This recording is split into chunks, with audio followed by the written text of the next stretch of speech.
تعریف میں یہ کہا کہ بعض کے نزدیک فروع کو یاد کرنا اور وہ کم از کم 3 ہیں، اس میں جو فقہا کا لفظ آیا ہے تو یہاں سے بات چلی کہ فقیہ کون ہے۔ تو اس میں کل تم نے ایک موقف پڑھا کہ فقیہ اور مجتہد میں نسبت مساوات کی ہے کہ جو بھی مجتہد ہے وہ فقیہ ہے اور جو بھی فقیہ ہے وہ مجتہد ہے۔ اچھا جی،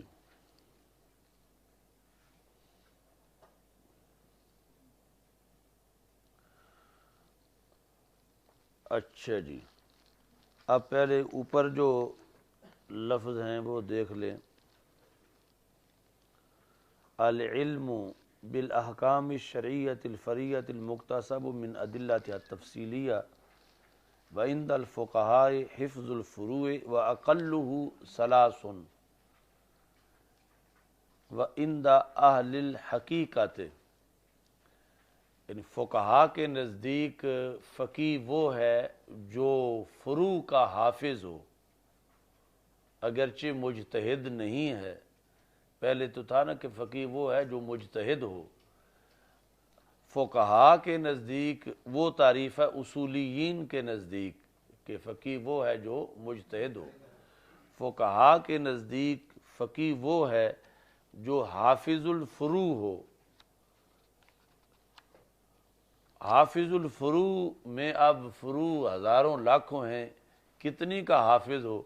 تو انہوں نے کہا اقلہ 3، کم از کم 3 فروع کا حافظ ہو تو اس کو فقیہ کہہ سکتے ہیں۔ یہ ایک تعریف ہے۔ اب یہ بہت سستی تعریف ہے، یعنی بہت آسانی سے فقیہ اس لحاظ سے بن سکتا ہے کہ جس کو 3 فروع یاد ہیں۔ لیکن صوفیاء کے نزدیک فقیہ کی تعریف مزید مشکل ہے۔ وعند اہل الحقیقت، اہل حقیقت کے نزدیک، یعنی یہ بھی ایک شعبہ ہے شریعت کا۔ اہل حقیقت سے مراد ہے اہل تصوف۔ اہل حقیقت کے نزدیک الجمع بین العلم والعمل،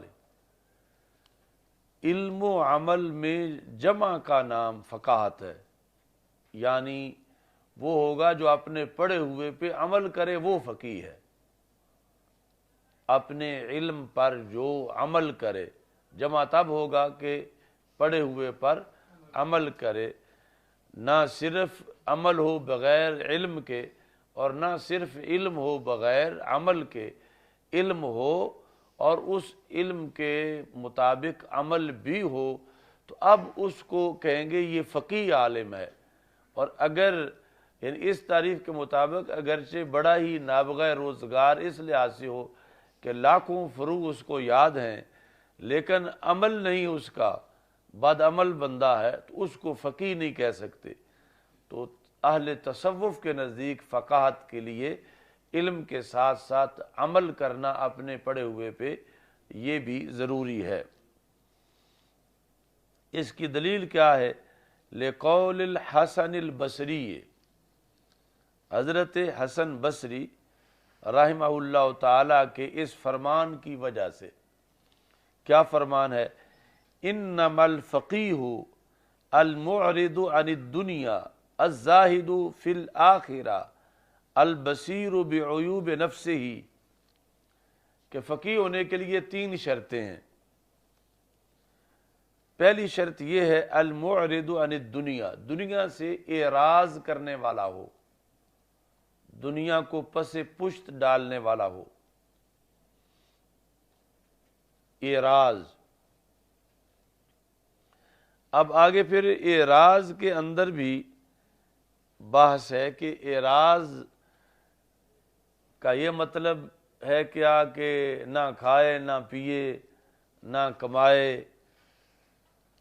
تو حدیث شریف میں جامع اس کا مفہوم بتایا گیا ہے، خیرکم من لم یترک الدنیا لآخرتہ وآخرتہ لدنیاہ، کہ تم میں سے بہترین وہ ہے کہ جو آخرت کے لیے دنیا نہ چھوڑے اور دنیا کے لیے آخرت نہ چھوڑے، آخرت کے لیے دنیا نہ چھوڑے کہ میں چونکہ فکر آخرت رکھتا ہوں لہذا میں نے کوئی کام نہیں کرنا، آخرت کے لیے دنیا نہ چھوڑے، یعنی دنیا سے اس کا تعلق ہو لیکن دنیا کا سٹیئرنگ دین کے ہاتھ میں ہو کہ دنیا چلائے دین کی روشنی میں، اور دوسری طرف جو ہے وہ دنیا کے لیے آخرت نہ چھوڑے، یعنی صرف دنیا میں ہی لگ جائے اور آخرت والا چیپٹر بند ہو جائے، بلکہ یہ ہے کہ دین دنیا دونوں کو ساتھ لے کے چلے، لیکن حکمرانی دین کی ہو، دنیا کی حکمرانی نہ ہو، دنیا بقدر ضرورت، اس سے شریعت روکتی نہیں ہے بلکہ شریعت کا ہی ایک شعبہ ہے، کیونکہ رسول اکرم صلی اللہ علیہ وسلم نے ارشاد فرمایا کہ ان من الذنوب ذنوبا، گناہوں میں سے کچھ گناہ ایسے ہیں کہ جو نماز پڑھنے سے نہیں جڑتے، روزہ رکھنے سے نہیں جڑتے، تو پوچھا گیا وہ کیسے جڑتے ہیں؟ تو فرمایا الہموم فی طلب المعیشہ، معیشت یعنی روزی کی فکر سے وہ جڑتے ہیں۔ تو اس سے پتہ چلا کہ روزی کی فکر مومن کو ہے تو یہ دنیا نہیں، یہ بھی دین ہے، کیونکہ اس سے اس کے گناہ جڑ رہے ہیں۔ الہموم فی طلب المعیشہ، معیشت کی طلب میں، تو یہ جس کو جتنی فکر ہے، مثلا ایک بندہ اس کے گھر کچھ بھی نہیں اور وہ دیہڑی دار ہے تو چوک میں بیٹھا ہے کہ مجھے کوئی آج کام پر لے جائے، تو اس سے فکر ہے کہ اب تو 9 بج گئے ہیں، کوئی بھی مجھے لینے نہیں آیا، 10 ہو گئے ہیں، تو یہ جو اسے فکر لاحق ہے اس سے اس کے گناہ جڑ رہے ہیں، یعنی وہ بظاہر تو کسی کی گٹھڑی اٹھانا چاہتا ہے اور حقیقت میں اپنی اس کی گر رہی ہے، اس کے گناہ بخشے جا رہے ہیں اگر مومن ہے۔ اور ایسے ہی دکان کھول کے دکاندار بیٹھا ہے اور کوئی گاہک نہیں آ رہا یا تھوڑے آ رہے ہیں اور اسے فکر ہے کہ کیا بنے گا، تو اس سے بھی اس کے گناہ جھڑ رہے ہیں۔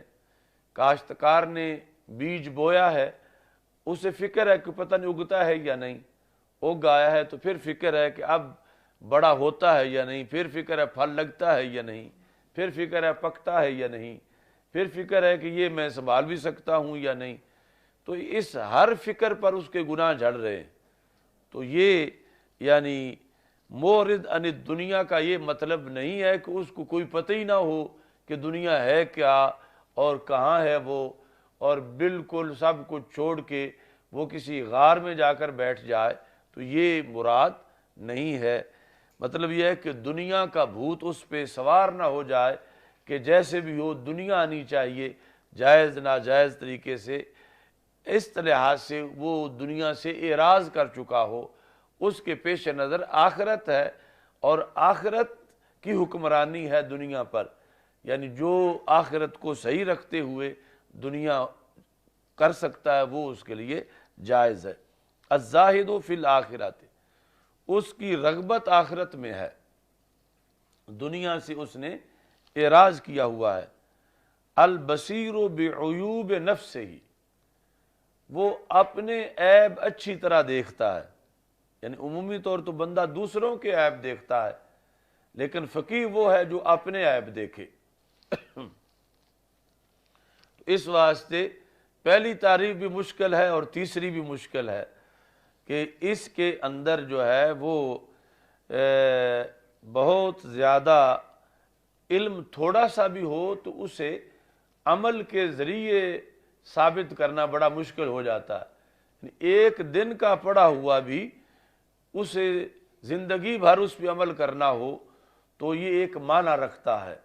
تو اس بنیاد پر یعنی فقاہت صوفیاء کے نزدیک یہ ہے کہ بندہ عالم باعمل ہو اور علم اس کا یعنی بقدر ضرورت جو دین کے مسائل ہیں اس میں وہ موجود ہو اور ساتھ اس کے عمل بھی ہو۔ تو یہ حضرت حسن بصری رضی اللہ تعالی عنہ کا فرمان ہے جو کہ صوفیاء کے سر خیل ہیں، اور یہ بندہ ناچیز کی جو اجازت تدریس علوم ہے وہ ان کے ذریعے سے مولا علی رضی اللہ تعالیٰ عنہ تک پہنچتی ہے۔ یعنی یہ پہلے شیوخ جو ہیں حضرت داؤد طائی اور سری سکتی، جنید بغدادی، معروف کرخی، حبیب اجمی، تو چلتے چلتے یہ حضرت حسن بصری اور حضرت حسن بصری سے مولا علی رضی اللہ تعالیٰ عنہ اور پھر رسول اکرم صلی اللہ علیہ وسلم کی ذات گرامی تک پہنچتی ہے اپنی بغداد شریف والی سند۔ اچھا جی،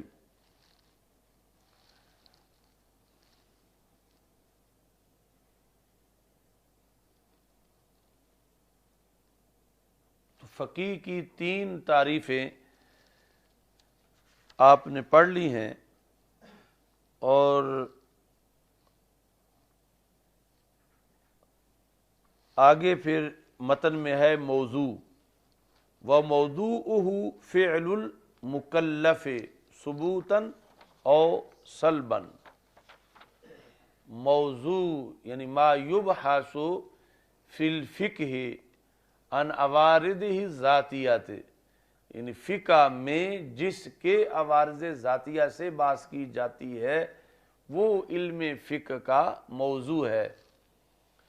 تو کس سے بحث کی جاتی ہے؟ فعل المکلف، مکلف کے فعل سے،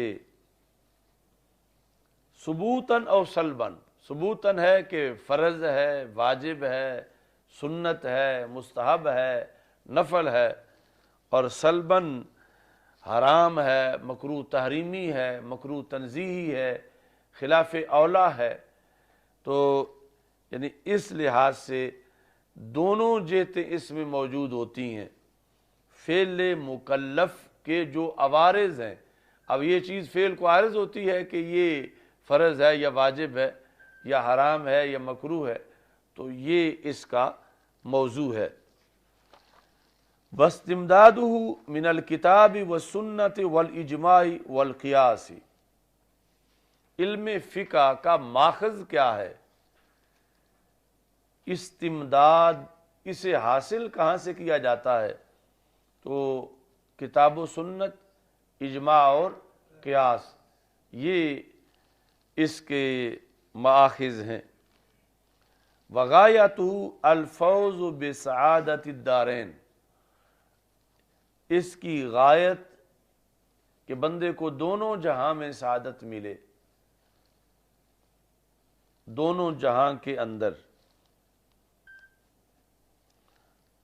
اچھا جی،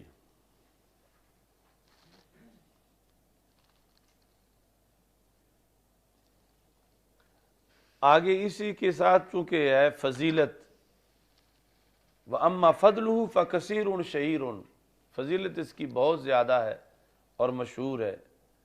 وَمِنْهُ مَا فِي الْخُلَاصَةِ، اور اس میں سے یہ بھی ہے جو خلاصۃ الفتاوی کے اندر موجود ہے، اور اس کے علاوہ کتابوں میں وہ کیا ہے؟ النظر فی کتب اصحابنا من غیر سماع، ہمارے اصحاب کی کتب کا مطالعہ کرنا، یعنی اصحاب سے مراد ہے فقہائے احناف۔ افضل ہے کس سے؟ من قیام اللیل، قیام لیل سے۔ یہ یعنی کوئی حدیث نہیں ہے، حدیث سے ماخوذ ایک قول ہے فقہا کا، اور ساتھ یہ وتعلم الفقہ افضل من تعلم باقی القرآن، کہ فقہ کو حاصل کرنا باقی قرآن کے تعلم سے افضلیت رکھتا ہے۔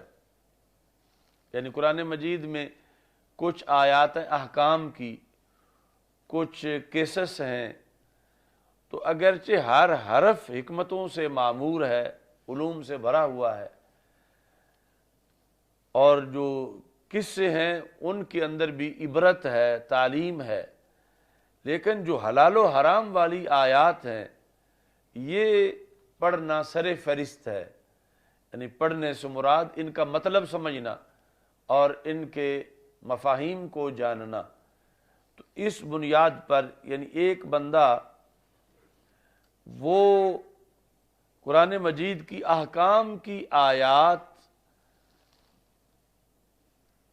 ناظرہ پڑھ کے یا حفظ کر کے آگے زندگی میں ان کا مطلب نہ سمجھے، مفاہیم پہ غور نہ کرے،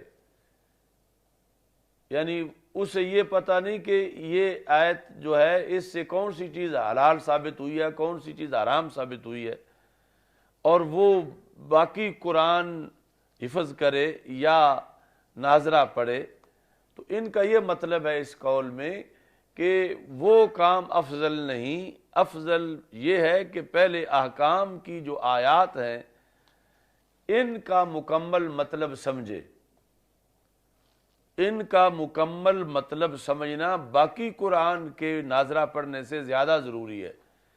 یعنی وہ بھی ضرور کرے لیکن زندگی میں ایسا نہ ہو کہ مطلب سمجھے بغیر دنیا سے چلا جائے اور باقی قرآن مجید ناظرہ پڑھنے میں یا حفظ کرنے میں وقت گزار دے، اور احکام کی آیات جو ہیں اس کے مطالب اس کو نہ آتے ہوں، اور ان کے مطالب آتے ہوں گے تو اس کے مطابق پھر زندگی بسر کرے گا۔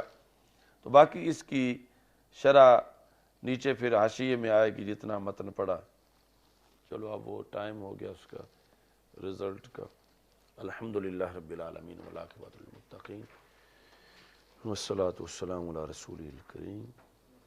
استغفر اللہ لا الہ الا اللہ وحدہ لا شریک لہ لہ الملک ولہ الحمد وہو علی کل شیء قدیر۔ اللہم ارنا الحق حقا وارزقنا اتباعہ وارنا الباطل باطلا وارزقنا اجتنابہ، وصلی اللہ تعالی علی حبیبہ خیر خلقہ سیدنا مولانا محمد